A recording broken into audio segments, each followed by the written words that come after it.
ప్రేక్షకులందరికీ మన ఈటీవీ 25వ వార్షికోత్సవం జరుపుకుంటున్న సందర్భంగా శుభాకాంక్షలు. నీతో బంధాన్ని తెంపుకోవాలనుకున్న అజిత్ వచ్చి అన్నీ మర్చిపోయి మీ నాన్నకి ఆసరాగా నిలబడ్డాడు, కానీ రక్తం పంచుకుని పుట్టిన నువ్వు మాత్రం రాలేదు. ఎందుకొస్తుందమ్మాయి గారు? తను అసలు మన కన్నబిడ్డ అయితేనే కదా. నీకేం అవసరం ఉందని మా మమ్మీని చూడ్డానికి హాస్పిటల్కి వెళ్ళాం.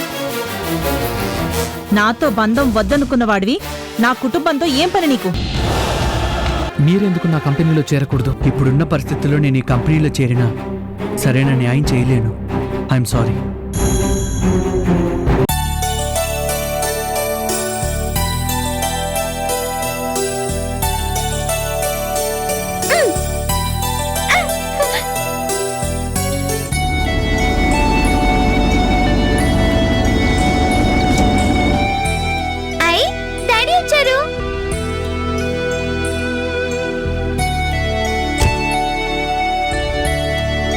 డాడీ రండి డాడీ, అమ్మ మీరు నేను అందరం కలిసి ఆటాడుకుందాం. నువ్వు వెళ్ళి ఆడుకోమ్మా, సరేనా?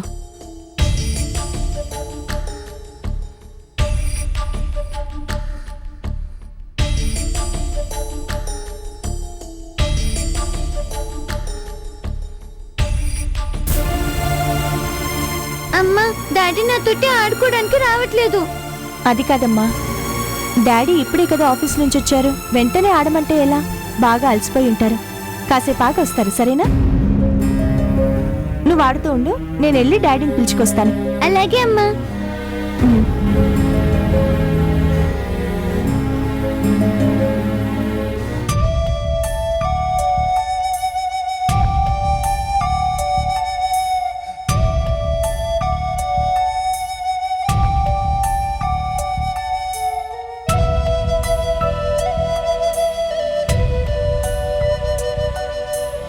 ఏమైందండి?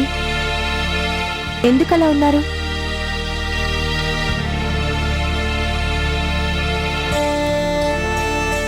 ఎందుకంత డల్గా ఉన్నారు? ఒంట్లో బాలేదా? పాపం మీరు తనతో ఆడుకుంటారని ఎదురు చూస్తుంది.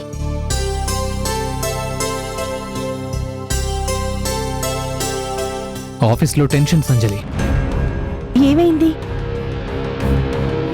కొత్తగా పెట్టిన యూనిట్ అంత ప్రోగ్రెసివ్గా లేదు. 6 నెలల నుంచి మార్కెటింగ్లో బాగా వీక్ అయింది. దాని గురించి చూసుకుందామంటే నాకున్న పనులతోనే సరిపోతోంది. పైగా దాన్ని గ్రౌండ్ లెవెల్ నుంచి డెవలప్ చేసుకుంటూ రావాలి. అది ఇప్పుడు నా వల్ల అవుతుందో లేదో చెప్పలేను.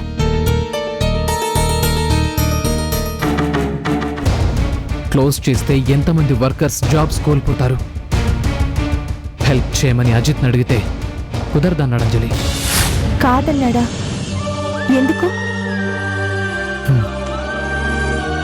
ఇప్పుడైనా ఖాళీయే కదా. ఖాళీనే, అందుకే అడిగాను. కానీ తను కాదన్నాడు. మూడ్ బాగోలేదన్నాడు.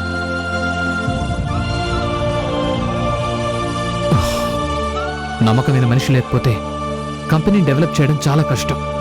మీరడిగినా ఎందుకు కాదన్నాడు? ఆయన అలాంటివాడు కాదే.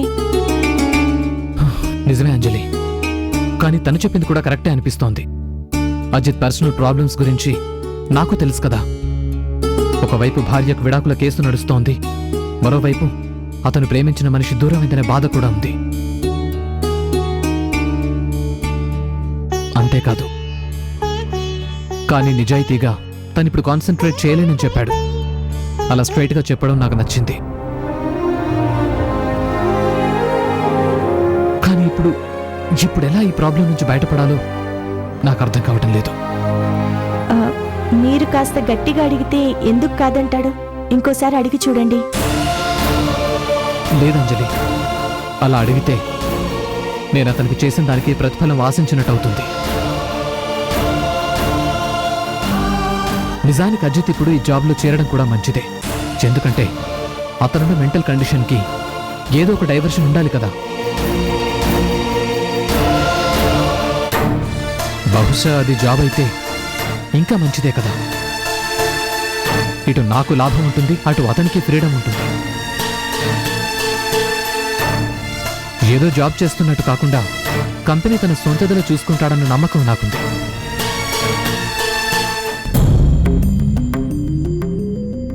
ఎలా ఒప్పించాలో ఏంటో.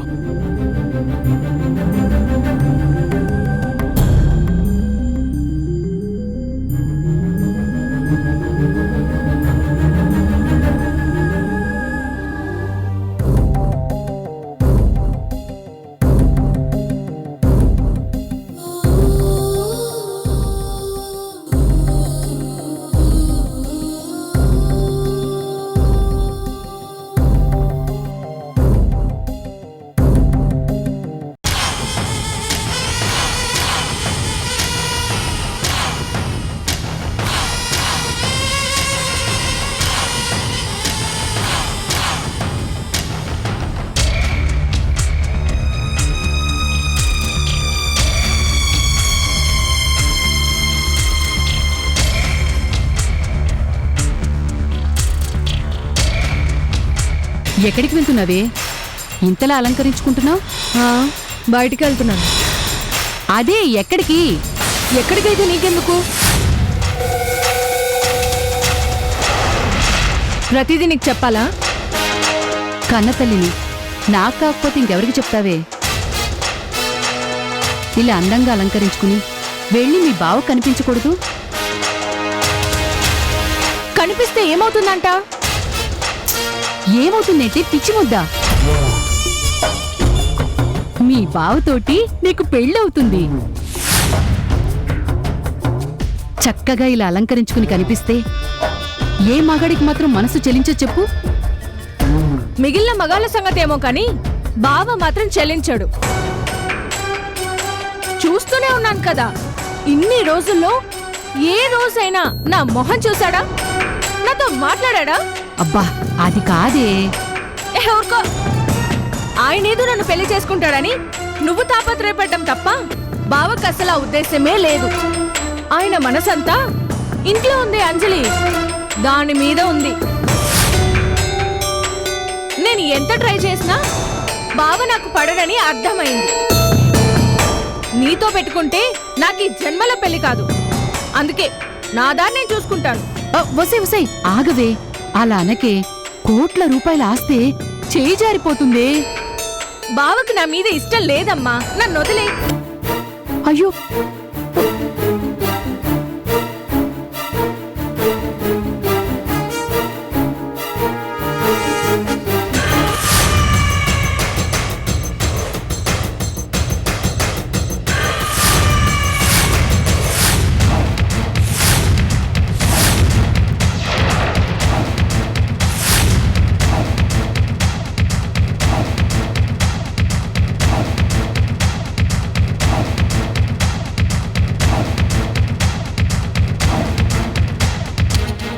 వావ్, ఎంత అందంగా ఉన్నావు దివ్య. అసలు అసలు ఎన్ని రోజులు ఎంత అందాన్ని ఎక్కడ దాచావు?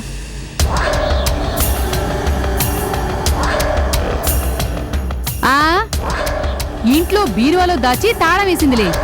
నీకెందుకో? అసలు నువ్వెందుకు వచ్చినట్టు? ఒకసారి లింకు కుదిరాక ఎందుకొచ్చావు అని అడగకూడదత్తా. అత్త లేదు దుత్త లేదు, నేను నీకు అత్తనేంటి? అదేంటత్త అలా అంటావు? ఎంత అందమైన కూతుర్ని కన్న తర్వాత నువ్వు నాకు అత్తవు కాకపోతే ఇంకేమవుతావు?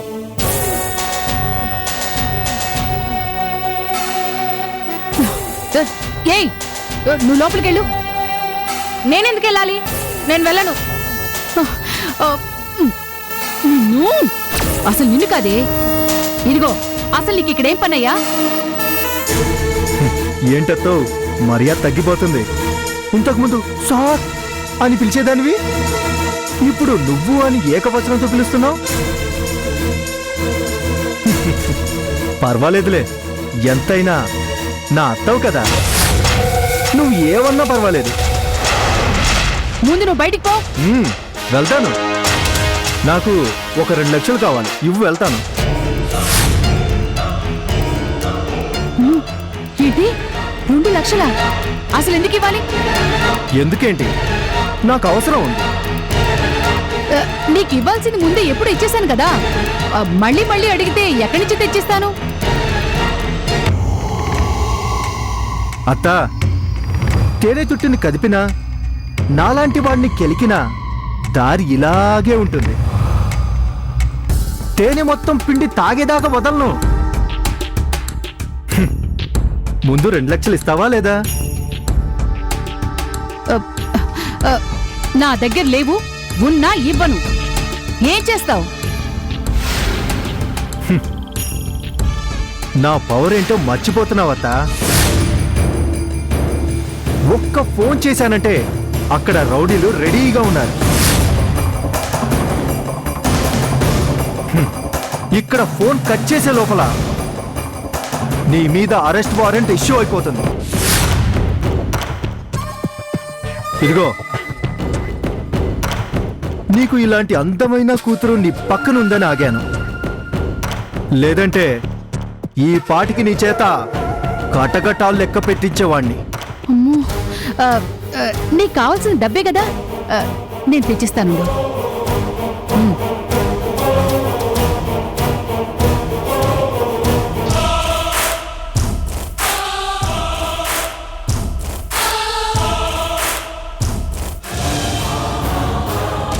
ఇదిగో తీసుకునేళ్ళు, మళ్ళీ రాకు.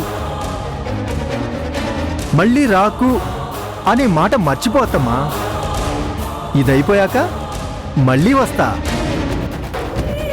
Bye dear.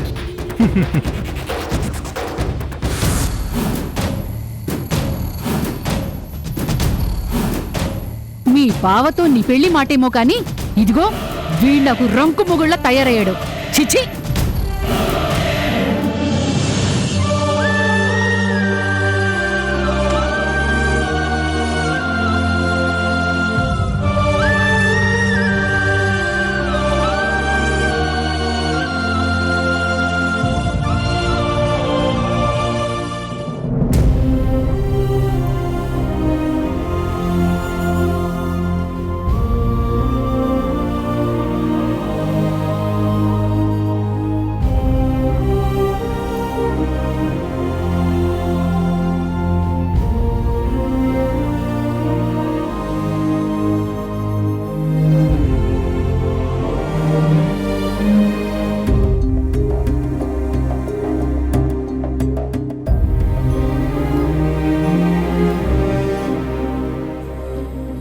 ఈటీవీ మీ టీవీగా మీ అందరి ఆదరాభిమానాలతో 25 వసంతాలు పూర్తి చేసుకున్న శుభ సందర్భంగా మా ఈటీవీ ప్రేక్షకులందరికీ హృదయపూర్వక శుభాకాంక్షలు. ఈటీవీ మీ టీవీగా మీ అందరి ఆదరాభిమానాలతో 25 వసంతాలు పూర్తి చేసుకున్న శుభ సందర్భంగా మా ఈటీవీ ప్రేక్షకులందరికీ హృదయపూర్వక శుభాకాంక్షలు.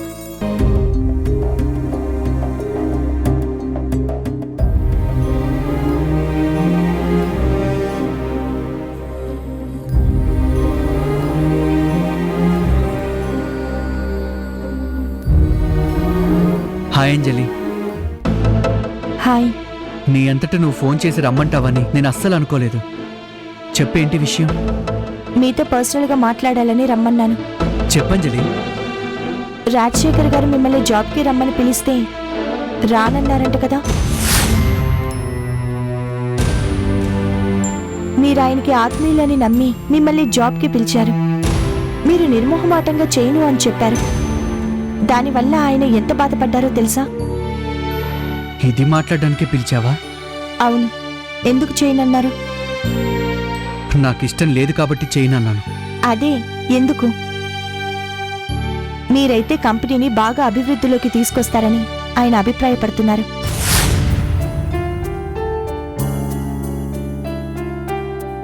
మీకు కూడా ఇప్పుడు ఒక డైవర్షన్ ఉండాలి.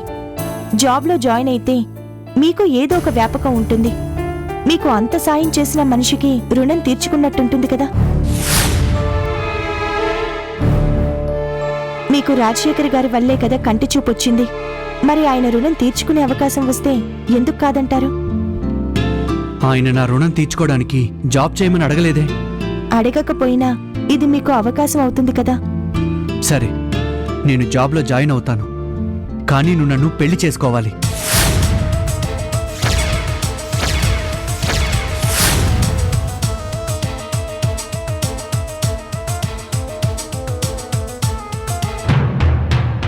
నువ్వు దాన్ని ఒప్పుకో. నువ్వు ఏం చేయమంటే అది చేస్తాను. మీకేమైనా పిచ్చా? నేనెలా చేసుకుంటాననుకున్నారు? నన్ను ప్రేమించావు కాబట్టి. హ, అది గతం. నా ప్రేమ కూడా గతంలోనే సమాధైపోయింది. మీకు పెళ్ళయింది, మీరు గీతమ్మకి భర్త. నువ్వు కూడా పిచ్చిదానిలాగా అదే మాట చెప్తున్నావు. నాకు గీతకి ఏ సంబంధం లేదు. మా ఇద్దరికి విడాకులు వస్తున్నాయి. అదే వద్దంటున్నాను. మీరు దయచేసి మీ మనసు మార్చుకోండి. అనవసరంగా గీత మీద ద్వేషం పెంచుకోవద్దు. తను చేసింది తప్పు కావచ్చు, కానీ ఆ తప్పు చేయడానికి కారణం గీతకి మీ మీద ఉన్న ప్రేమ. దాన్నెందుకు మీరు గుర్తించరు? అంత ప్రేమున్న మనిషి మరి నాకు విడాకులు ఇవ్వడానికి ఎందుకు సిద్ధపడింది?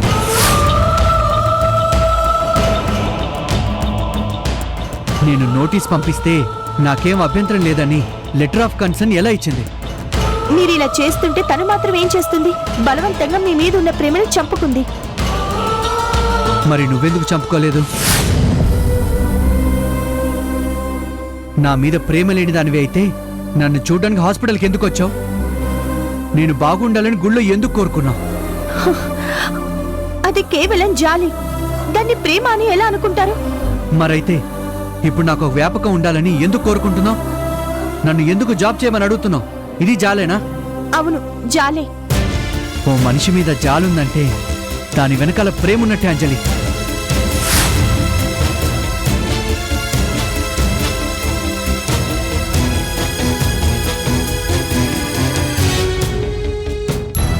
ప్రపంచంలో నాకంటే చదువుకున్న వాళ్ళు, నాకంటే తెలివిగల వాళ్ళు బోలెడు మంది ఉన్నారు. వెతికితే ఎవరో ఒకరు ఆ ఉద్యోగానికి దొరుకుతారు. కానీ నా కోసం నువ్వు ఎందుకు వచ్చావు? నేను ఎలా పోతే నీకేంటి?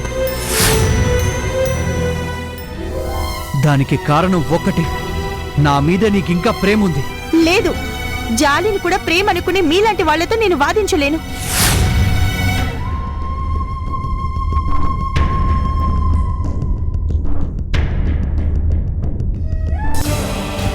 రాజశేఖర్ గారికి మీరంటే చాలా అభిమానం ఉంది.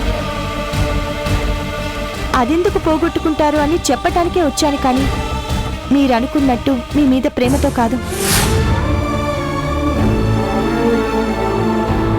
మీ మొండితనంతో ఎంతమందిని ఏడిపిస్తున్నారో తెలుసా? అటు మీ తల్లిదండ్రుల్ని, ఇటు గీతమ్మని, నన్ను, మీ అత్త మామల్ని, చివరికి మీకు కొత్త జీవితాన్ని ఇచ్చిన రాజశేఖర్ గారిని కూడా చాలా బాధ పెడుతున్నారు. మీరు ఏం చేసినా నేను చెప్పేది ఒకటే, మీరు గీతమ్మకి భర్త, తనతోనే బ్రతకాలి, అంతే. అంజలి, అంజలి!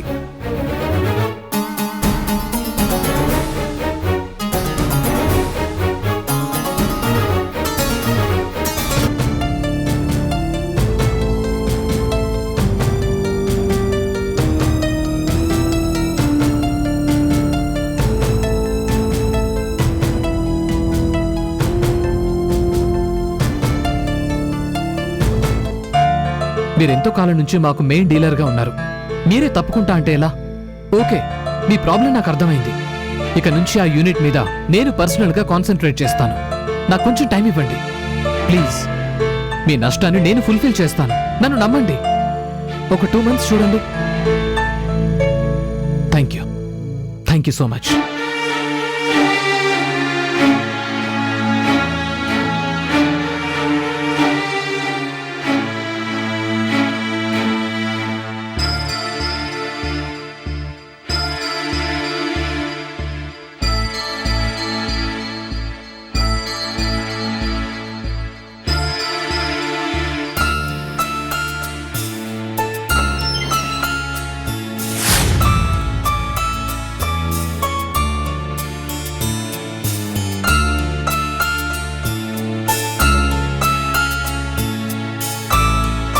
నమస్తే సార్. నువ్వు అజిత్, కూర్చో.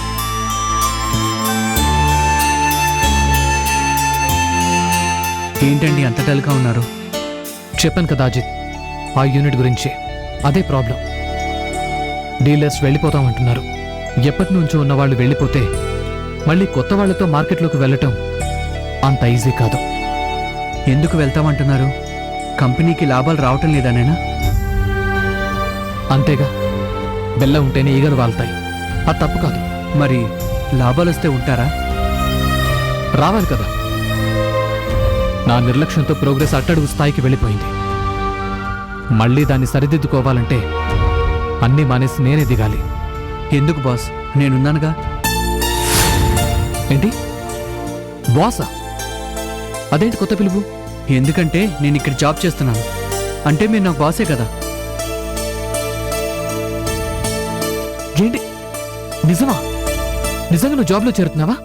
ఎస్, కానీ జాబ్లా కాదు, మీ ఫ్రెండ్గా నా ఫ్రెండ్ కోసం చేస్తున్నాను.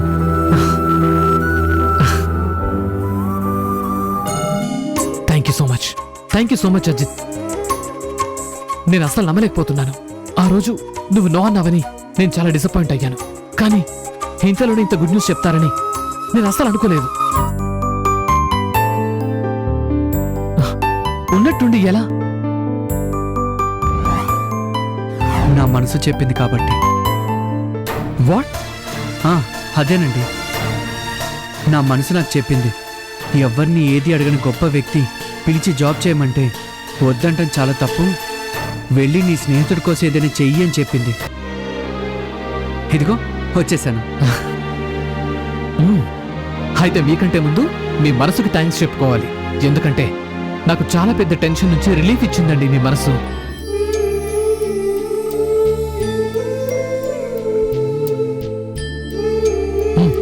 మీకెంత జీతం కావాలో చెప్పండి. చెప్పాను కదండి, నేను చేసేది జాబ్ కాదు, నా స్నేహితుడికి నేను చేసే చిన్న సాయం అంతే. అయితే ఓ పని చేయండి, ఈ కంపెనీకి మిమ్మల్ని మేనేజింగ్ డైరెక్టర్ని చేస్తాను. చెక్ పవర్ నుంచి అన్ని మీ చేతుల్లోనే ఉంటాయి. మీకేం కావాలన్నా అంతా మీ ఇష్టం. అయ్యో, ఎందుకండి నాకు అంత గొప్ప స్థానం? దయచేసి ఆ పని మాత్రం చెయ్యొద్దు. బాధ్యతలను ఎత్తుకెత్తుకుంటేనే సక్సెస్ని ఎంజాయ్ చేయగలుగుతారు అజిత్. నాకు కావలసింది సాయం కాదు, నా బరువును మోసే ఓ ఆత్మీయుడు.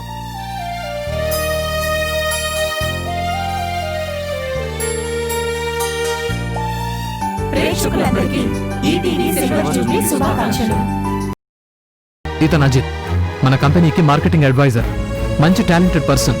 అజిత్, షీఈ్ గీత, మన కంపెనీ కాస్మెటిక్స్ కి మెయిన్ డీలర్. పెళ్ళైందా సార్ అతనికి? అయింది. తన భార్యతోనే అసలు ప్రాబ్లం అంతా. ఆ డివోర్స్ అయితే తప్ప అతనికి మనశ్శాంతి ఉండదు పాపం.